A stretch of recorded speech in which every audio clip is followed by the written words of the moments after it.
एक बूढ़ा आदमी बैंक गया और काउंटर पर उपस्थित एक जवान कैशियर को 1000 रुपये निकासी हेतु चेक भरकर दिया। कैशियर बोला, सर इतनी छोटी सी रकम आपको बाहर के एटीएम से निकाल लेनी चाहिए और मेरा समय बर्बाद नहीं करना चाहिए। बूढ़ा आदमी बोला, सर मुझे एटीएम चलाना नहीं आता और मुझे 1000 रुपये नकद देने में आपको क्या परेशानी है। कैशियर बोला, सॉरी सर, हमें 10,000 रुपये से कम राशि निकासी देने का पावर नहीं है, इसीलिए हम आपको 1000 रुपये की निकासी नहीं दे सकते। आप या तो एटीएम जाइए या निकासी राशि बढ़ा दें। बूढ़ा आदमी बोला, अच्छा ठीक है, मैं न्यूनतम अनिवार्य राशि को छोड़कर अपने खाते की शेष पूरी धनराशि निकालना चाहता हूँ। कैशियर ने बुजुर्ग के खाते की शेष धनराशि की जांच की तो पाया कि बुजुर्ग के खाते में 80 लाख रुपए जमा हैं। यह देखकर कैशियर बोला कि सर अभी हमारे पास तिजोरी में 80 लाख रुपए कैश नहीं है, लेकिन अगर आप मुझे 80 लाख रुपए का चेक भर कर देते हैं तो हम आपके लिए 80 लाख रुपए नकदी की व्यवस्था कल कर सकते हैं। बुजुर्ग आदमी ने पूछा कि आप मुझे अभी कितनी राशि दे सकते हैं। कैशियर ने बैंक का कैश बैलेंस चेक किया। उसके बाद बुजुर्ग से बोला कि सर आज मैं आपको मात्र 10 लाख रुपए ही दे सकता हूँ।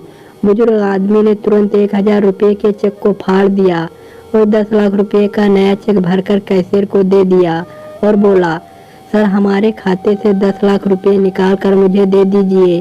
कैशियर जब तक तिजोरी में से 10 लाख रुपए का कैश लेने जाता है तब तक वह बुजुर्ग सार्वजनिक काउंटर से नगद धनराशि जमा करने वाली जमा पर्ची निकाल कर उसमें कुछ लिखा पढ़ी करने लगता है। कैशियर अंदर रखी बैंक तिजोरी से नगद 10 लाख रुपए लेकर वापस आता है और ध्यान से 10 लाख रुपए गिनकर बुजुर्ग आदमी को देकर कहता है कि सर आप यह राशि ले जा सकते हैं। अब आपको इन रुपयों के ढेर को स्वयं घर ले जाना है, लेकिन काउंटर छोड़ने से पहले ही इन्हें गिन लीजिए, बाद में हमारी कोई जिम्मेदारी नहीं। बुजुर्ग ने 10 लाख रुपए के उस ढेर से 500 के रुपये के 2 नोट निकाल कर अपने पर्स में रख लिए और कैशियर से बोला कि मुझे आप पर भरोसा है बेटा, मुझे गिनने की जरूरत नहीं है। अब ये रहे 9,99,000 रुपये की कैश डिपॉजिट लिस्ट।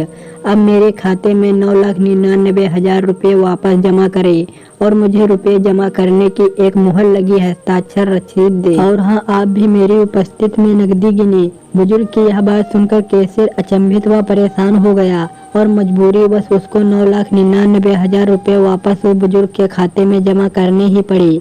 इस प्रकार एक बुजुर्ग ने कैशियर को उसके ही जाल में फांसकर उसको सबक सिखा दिया और अपनी आवश्यकता अनुसार 1000 रुपये अपने खाते से निकाल लिए।